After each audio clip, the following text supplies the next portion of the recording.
Hi everyone, this was meant to be an all singing, all dancing video of my trip up north.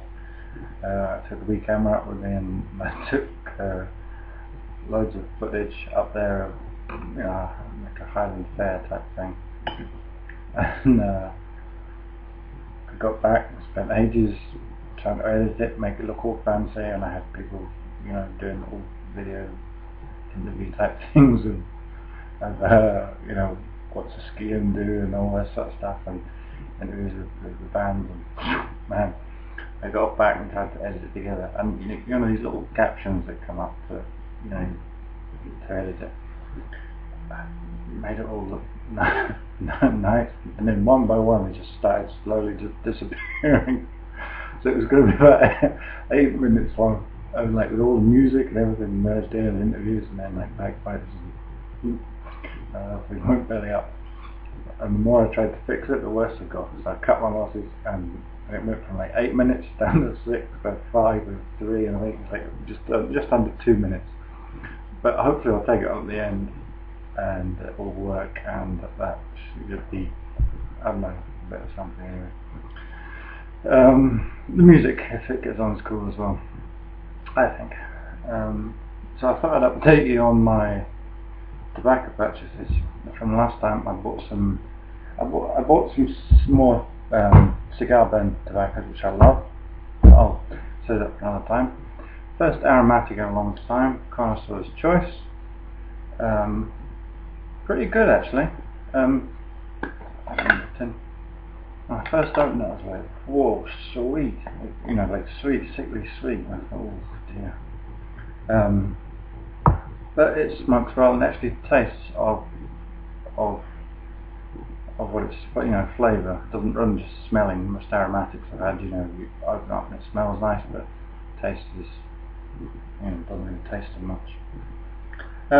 Just very briefly, I get the sweetness of this is maple and a touch of rum. I mean, I get sweetness like caramel type thing.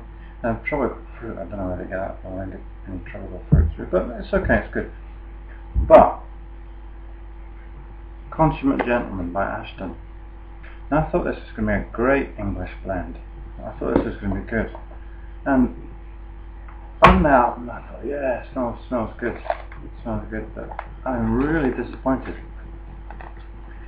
It's harsh. Well, I find it harsh, and it really dries out my mouth. Like if you drink loads of really dry red wine, and or something like that. I don't really drink much, but so that's quite. It's not my cup of tea. So why is that? Why is it drying out my mouth like that? And it's spoiling the rest of my tobaccos as well. I'm smoking some of that now in a stand while, but I find it difficult to talk and smoke at the same time. So question for you. So mine went blank for a second there. But the question was, if you had a tobacco that you didn't enjoy smoking, and what's the point of smoking a tobacco if you're not enjoying it? Unless you just want the nicotine kick, which is fair enough. You take a patch of a cigarette or whatever. If you had a tobacco you didn't like, and you didn't have anyone to give that tobacco to, would you, or have you, ever thrown any away? I've thrown tobaccos away that I found at the back of the cupboard that I've forgotten about, like old packets of St. Bruno and Condor and things that are just dried out to the point where they're dust. Yeah, it'd be interesting to hear from me. So, if you don't want to give it to, would you throw it away? Have you thrown it away, any away? And if so, what was it? Be good to hear from you. Maybe even a video response would be cool. And also check out the remnants of my masterpiece. Yeah. So take care. See you later, guys. Cheers.